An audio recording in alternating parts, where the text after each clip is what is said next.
Hello दोस्तों, अपने पिछले ट्यूटोरियल में हमने जो बैकग्राउंड कलर है पेज का वो चेंज किया था और इसके बारे में सीखा था कि ये कैसे चेंज करते हैं। तो इस ट्यूटोरियल में आपने उसी फाइल को ओपन कर लेना है जो आप एक जिसमें आप वर्क कर रहे हैं, टेस्टिंग के नाम से बनाई थी। इसको आपने एडिट विद नोटपैड या आप ये देखें कि इधर भी आप एडिटिंग कर सकते हैं या फिर इसको मैं बंद करके दोबारा ओपन करता हूँ, ओपन विद नोटपैड कर लेना। तो ये ओपन हो जाएगी, इसको आपने साथ ओपन कर लेना है। डबल क्लिक करें, ये ओपन हो जाएगी इधर। तो इसमें अब हमने इमेज लगानी है कि इसके अंदर इमेज इंसर्ट करनी है। इधर हमने इस जगह पे तो ये पैराग्राफ के बाद एक इमेज लगानी है। तो इमेज से सबसे पहले ये ज़रूरी है कि आपके जिस यानी कि डायरेक्टरी या फोल्डर के अंदर आपने इस पेज को सेव किया हुआ है उसी के अंदर तस्वीर पड़ी हुई हो। आप उससे बाहर भी लगा सकते हैं, लेकिन वो फिर आपको थोड़ी सी डिफ़िकल्टीज होंगी, वो मैं आपको बाद में बताऊंगा कि अगर ये फोल्डर किसी और फोल्डर में पड़ा हुआ है या फाइल तस्वीरें किसी और फोल्डर में पड़ी हैं तो वो कैसे लगानी है। तो सबसे पहले हम कोई तस्वीर लेते हैं, इधर से हम ये तस्वीर निकाल लेते हैं या फिर हम ये निकाल लेते हैं, इसको करते हैं कॉपी, इधर हम बाहर पेस्ट कर देते हैं। तो इसकी फॉर्मेट चेक कर लेते हैं, ये है GIF इमेज। आप इधर से भी चेक कर सकते हैं कि इसका टाइप क्या है। तो ये GIF इमेज है।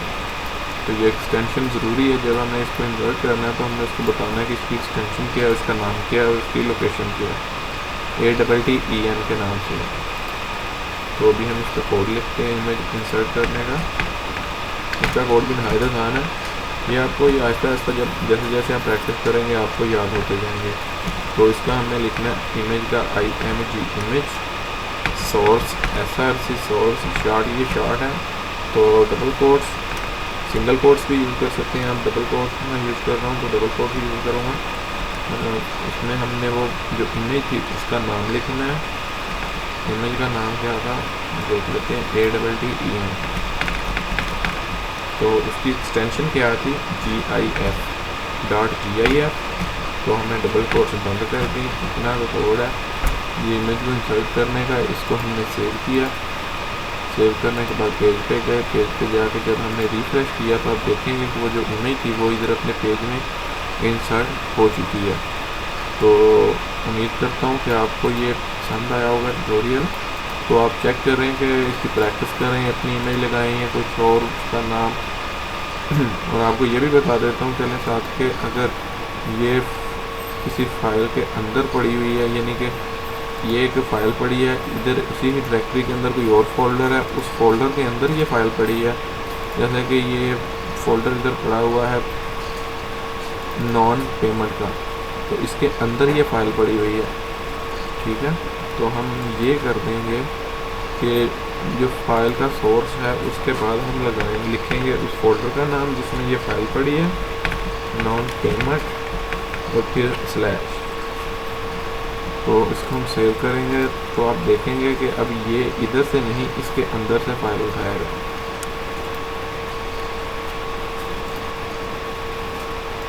ये देखें रिफ्रेश किया और वो अभी भी आ रहा है, यानी कि वो उसके अंदर से फाइल उठा रहा है। वो बताता हूँ कि फाइल का नाम चेंज करते हैं। तो ये एक वार्न WARN वार्न, ठीक है। इसकी एक्सटेंशन देख लें क्या है, GIF ही है।